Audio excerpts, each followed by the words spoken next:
After designing 10 sneaker concepts, I noticed something interesting. The great ones all had the same principles. So I'm breaking down the 10 principles I look for when I evaluate a sneaker design. First, a strong silhouette. Before color or details, the overall shape has to work. The toe, midfoot, and heel should feel like one balanced form. Here's a simple test. Remove all the details and look at the shoe as one shape. Does it still look good? Look at grow. Even as a silhouette, the design still has a clear character. So don't add details to fix a weak shape. Fix the shape first. A good silhouette isn't enough. The elements inside it also need visual balance. Your eye feels visual weight. Too much weight in one area can make a design feel unstable. Large shapes, dark colors, and dense details all add visual weight. Think of your design like a scale. If one side becomes too heavy, you need something to balance it. In this design, I used a strong element here, but balanced it with quieter areas around it. When your design feels too heavy on one side, don't immediately add more details. Try removing something first.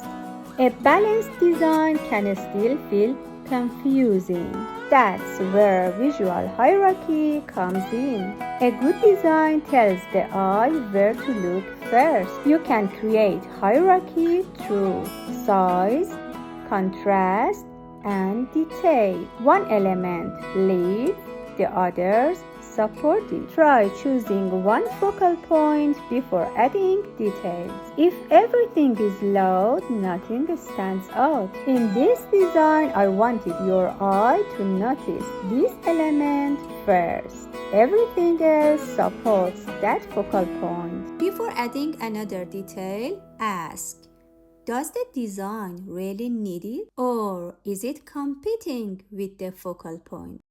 A good design doesn't just catch the eye, it moves it.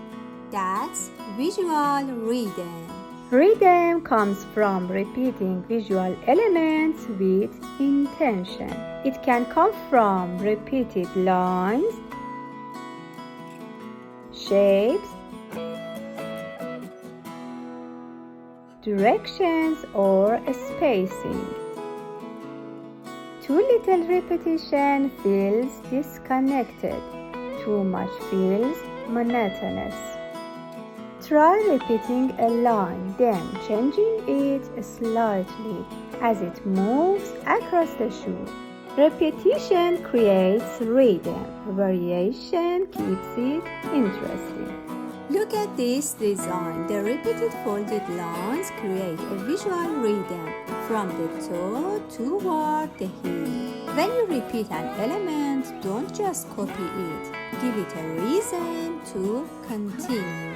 A good design also needs contrast. Contrast comes from meaningful differences. Big and small, thick and thin, soft and sharp, light and dark. Without contrast, a design can feel flat. But too much contrast can make it feel chaotic. Try introducing one clear contrast into your design. For example, a sharp element against a soft form. In this design, the flowing form is contrasted with sharp, faceted surfaces. Don't add contrast everywhere.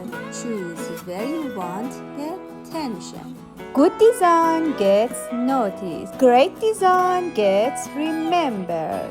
The first 5 principles help a sneaker look right, but the next 5 are what can make it feel special.